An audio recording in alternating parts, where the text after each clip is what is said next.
दोस्तों नमस्कार, आप देख रहे हैं द कलाम न्यूज़ और D7 तक। इस समय हम मौजूद हैं दिल्ली के रामलीला मैदान में।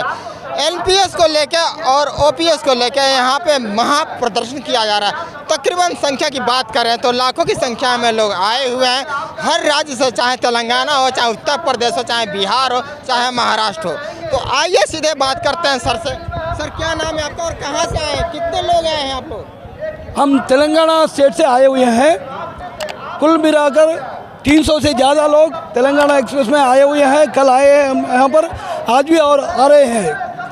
आज जो ये रामलीला मैदान में ये चेतावनी रैली चल रही है, देश के कोने कोने से लाखों लोग यहाँ आए हुए हैं। इस चेतावनी के रैली के तरफ मोदी जी ने ज़रूर ध्यान देनी चाहिए, क्योंकि ये चेतावनी रैली है और 6 महीने के अंदर बाहर उन्होंने इलेक्शन में जाने का है। अगर आप इलेक्शन में जाने का है तो एनपीएस के बारे में ओपीएस फिर एक बार जो लागू करने के लिए ज़रूर सोचना पड़ेगा। अगर वो ओपीएस और एक बार फिर से लागू करने का नहीं सोचे तो आप फिर पावर में नहीं आएंगे।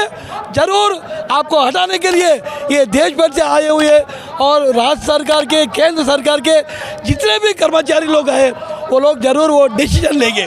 और एक बात, ये पेंशन जो है गवर्नमेंट की या सरकार की या केंद्र सरकार की या राज्य सरकार की दया दाक्षिण्य की बात नहीं है, ये कर्मचारियों का हक है। 40 साल 35 साल ये लोग पूरे राष्ट्र के और देश की सेवा में निमग्न होते हैं। रिटायरमेंट के बाद वो कैसे जिएंगे? उनका फैमिली के लिए कुछ आसरा चाहिए ना, इसीलिए तो उनका हक के साथ ये पेंशन दिया गया है। अब ये मोदी जी ने आने के बाद हक पेंशन के बारे में ज़रूर सोचना, अगर नहीं सोचे तो अब गद्दे पे से अब वापस चले जाना। सर, अगर बात करें तो पुरानी पेंशन होना, लेकिन कहीं ना कहीं क्या सिर्फ कर्मचारी को ही एनपीएस दिया जाएगा कि नेताओं को भी दिया जाएगा, सांसदों को भी दिया जाएगा? पूरे जितने लोग देश में है, स्टेट्स में, राज्यों में। एनपीएस की बात कर रहा हूँ। हाँ, एनपीएस के दायरे में जैसे आप लोगों को सरकार कर रही है, इसके बारे में सिर्फ आप ही लोगों पे लागू होगा, क्यों उन लोगों को भी लागू होगा? ये एनपीएस तो केंद्र सरकार और राज्य सरकार के कर्मचारियों को लागू कर रही है। वो तो बात वही है ना, हमें एनपीएस नहीं चाहिए, हम ओपीएस चाहिए।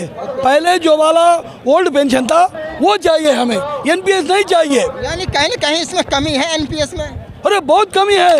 एक बात पूछ रहा हूँ, मैं बता रहा हूँ, जो कर्मचारी 35 साल के बाद ये रिटायर होने वाला है ना, वो रिटायर होने के बाद कम से कम उसे 50,000 रुपये पेंशन मिलेंगे एक टीचर के लिए, क्योंकि मैं टीचर हूँ। लेकिन अब जो एनपीएस में है 5,000 का पेंशन भी नहीं मिल रहा। हम ये मांग रहे हैं कि मिनिमम गारंटी होना चाहिए पेंशन के लिए। अगर एनपीएस में मिनिमम गारंटी नहीं है तो गारंटी आप नहीं देने वाले रहे तो गद्दे के ऊपर बैठने का क्या हक है? आपको हक नहीं है, इसीलिए हट जाना चाहिए। हट जाने से पहले एक सोचना कि एनपीएस रद्द करना और ओपीएस लागू करना, नहीं तो ये देश के कोने कोने से ये लाखों लोग यहाँ उपस्थित है, वो लोग ज़रूर एक निर्णय लेके आगे चलेंगे। और मई में जो इलेक्शन होने का है वो इलेक्शन में मोदी जी को ज़रूर हटाएंगे। ऐसे में क्या लगता है, एनपीएस को लेकर सरकार कहती है एनपीएस बहुत अच्छा है, इसके बारे में आपको क्या लगता है? मैं एक बात आपको समझाता हूँ। एनपीएस जो यूपीए 2 गवर्नमेंट में जो थे, ये एनडीए के सपोर्ट से ही एनपीएस को लागू किया गया है। जब राज्यसभा में सीताराम येचूरी ने ये क्वेश्चन किया, एक प्रश्न पूछा गवर्नमेंट से, जब एनपीएस बहुत लाभदायक है तो ये जो सैनिक है, ये डिफेंस वाले हैं, ये डिफेंस लोगों को क्यों नहीं लागू कर रहे? ये प्रश्न पूछा, लेकिन गवर्नमेंट के तरफ से उसको समाधान नहीं है। इसका मतलब ये है कि ये बहुत प्रमादकारी है, इसीलिए डिफेंस के एम्प्लॉयज़ को नहीं लागू करी है। जब डिफेंस के एम्प्लॉयज़ को लागू करने से नष्ट पहुंचता है तो राज्य सरकार के, केंद्र सरकार के कर्मचारियों को लागू करने से भी नष्टदायक होता ना। तो इसीलिए ही एनपीएस को ज़रूर रद्द करनी चाहिए। ऐसे में सरकार कहती है सबका साथ सबका विकास, क्या कहना है आपका? क्या विकास हुआ कर्मचारियों का कि नहीं? फिर भी आप मैं मेरे मुंह से, मेरे जबान से सुनना चाहते हैं, वही है ना, क्योंकि सबका विकास बोल रहे हैं। क्या विकास?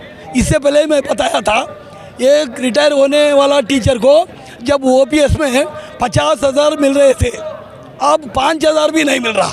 ये विकास यही है क्या? सोचना चाहिए। जब 50 के जगह में 5,000 भी नहीं मिल रहे तो उसको विकास कैसे कहेंगे? ये क्लियर कर दिख रहा ना। और इससे ज़्यादा क्लैरिटी क्या होना? ये बात पूरे जन आंदोलन के रूप में ये और बढ़ते जाएगा ये आंदोलन। ऐसे ही आने वाला चुनाव है, सरकार उसमें गुण गा रही है 9 साल बेमिसाल, यानी 9 साल में हमने बहुत अच्छा काम किया। क्या नहीं, बहुत जरूर ये गुणगारी है ये क्योंकि ये सबका विकास नहीं, उनका दोस्त के विकास के लिए सोच रहे हैं। मोदी का गवर्नमेंट अदानी अंबानी के विकास के बारे में सोच रही है। लाखों प्राइवेटों का भी नाम आता है, जैसे अरे सबको बेच डाल रहे, रेलवे को बेच दे रहे, LIC को बेच दे रहे, एयरपोर्ट को बेच दे रहे, पूरे और क्या है सी पोर्ट को बेच दे रहे। ये क्या है? यही है क्या विकास? किसको बेच रहे? अदानी को और अंबानी को बेनिफिट के लिए जो काम कर रहे ना, वो जन के लिए कैसा विकास होगा? वो विकास नहीं है।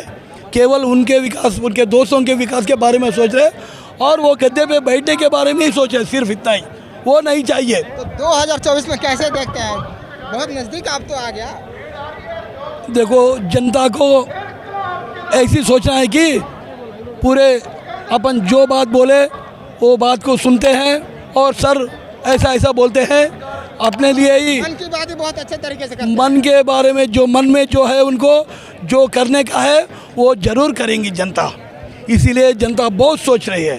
वो रोजगारी वाला, आज हम दिल्ली में सुबह ऑटो में आ रहे थे, क्या दीवाने काम कर रहे हैं लोग, बल्कि बोल रहा था वो ऑटो वाला, ये योगी वैसी कर रहा, वो मोदी वैसी कर रहा बोले।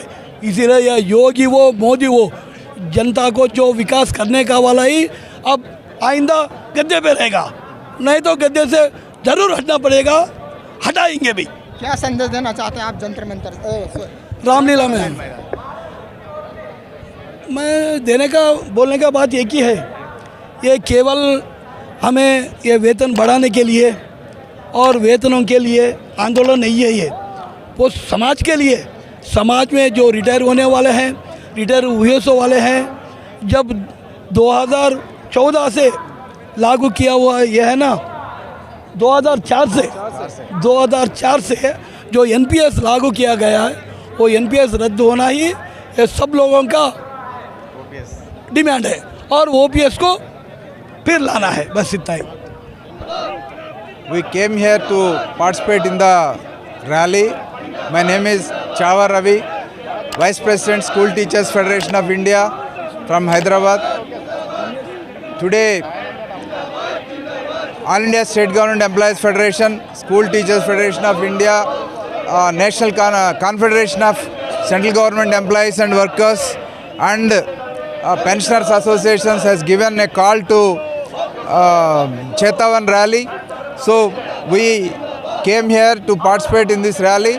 Our main demand is to abolish new pension scheme and restore old pension. It is our main demand, and against to privatization policies of the central government also we came here. We are demanding to withdraw the privatized policy of Modi central government and abolish NEP 2020. New education policy is meant for centralization, communalization and privatization. We are opposing it. So we we conducted struggles in phased manner in our state level, and now we came here from all over India. All the employees, teachers and workers came here on the demands of these against privatization. We are demanding the central government to withdraw these policies, and we request all political parties to include in your manifestos that the old restoration of old pension is the main demand. Please include in your manifestos. We are demanding. नमस्कार सभी को, हम तेलंगाना जिला से आए हैं आज के कैंपेन में पार्टिसिपेट करने के लिए। हमारा मेन मुद्दा है कि एजुकेशन को प्राइवेटाइज ना किया करें। वो पब्लिक सेक्टर में ही रहना गवर्नमेंट की जिम्मेदारी रहती है। और नेक्स्ट है जो यंगस्टर्स है 2004 से नया पेंशन पॉलिसी को जो शुरू करे उससे एम्प्लॉय को बहुत नष्टदायक है, इसीलिए उसको रेस्टोर करके ओपीएस को रेस्टोर करने का डिमांड्स है। और जो विद्या के है from KG to PG privatisation के मोड पे जा रहा है उसको अभी बंद करने का। Thank you. Shanti Kumari Telangana TSUTS से आए हैं। यहाँ के आज सब भारत से सब राष्ट्रों से इधर आ गए हैं क्योंकि ये पेंशन ओपीएस क्या है, ओपीएस फिर से पुनरुद्धरण करने के लिए, सीपीएस रद्द करने के लिए और ऑल एजुकेशन सिस्टम तो प्राइवेटीकरण में जा रहे हैं, वैसा नहीं जाना चाहिए। और सरकार के वजह से सरकार के साथ भी एजुकेशन है तो सब लोगों को अच्छा रहते हैं, गरीब लोगों के अच्छी विद्या देने के लिए अच्छा रहते हैं, इसीलिए वो सब साइल करने के लिए सब लोग इधर रामलीला मैदान अपन दिल्ली में आ गए हैं। Thank you. My name is Padma Rani. I am from Telangana state, Bhadradri Kothagudem district. OPS माफ़ करके मैं आ रहे अलग ऐसा NEP 2020 भी रद्द करके मैं आया रामलीला मैदान में धरना के आया, हम तेलंगाना स्टेट से आया। दोस्तों, जैसे इन्होंने अपनी वर्ल्ड पेंशन के बारे में कहा, अपनी मांगों को लेके लाखों की संख्या में लोग यहाँ आए हुए हैं और हर राज्य से आए हुए हैं। तो आपको क्या लगा, अगर इन लोगों की मांगे जायज़ है तो वीडियो को ज़्यादा शेयर करिए और देखते रहिए हमारा चैनल। अबरार अंसारी साहब, रामलीला मैदान, दिल्ली।